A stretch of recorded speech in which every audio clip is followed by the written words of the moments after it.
if you're interested, please come up afterwards and I can explain a lot of things about it. There's also some explanation in the program on the backside.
I will say a word about the next two pieces.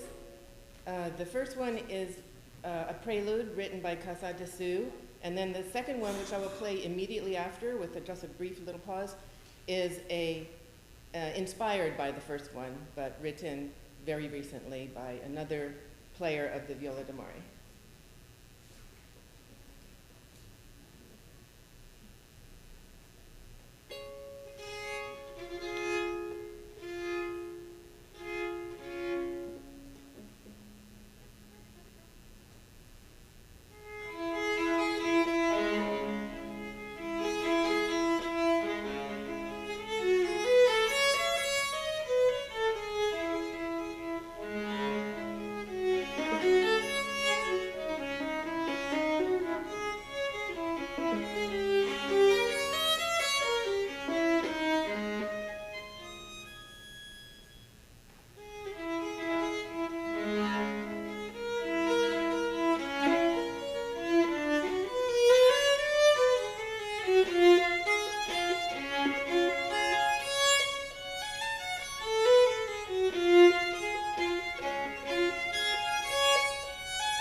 The next piece is a movement from a larger piece composed by my friend Kristen Fife.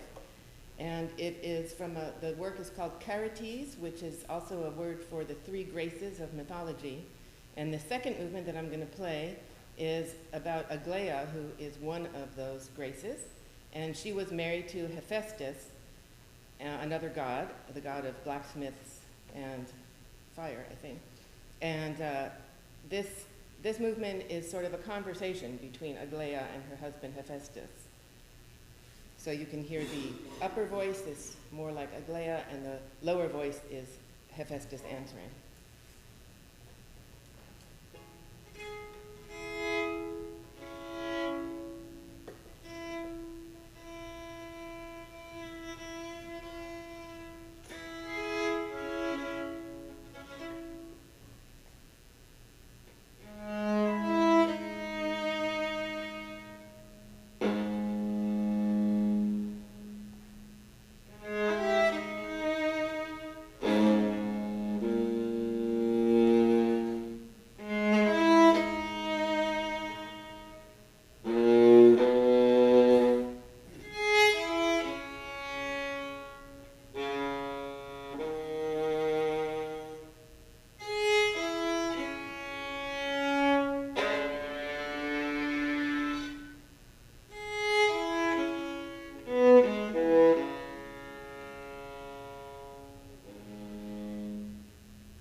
If you have any questions now, I'm happy to answer them about the instrument. Yes?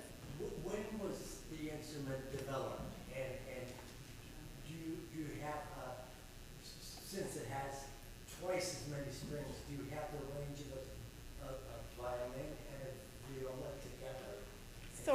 Sort of like that. It was, historically speaking, things were written about it starting in about the mid-1600s to the late 1600s. And it has a little lower range than the viola, actually.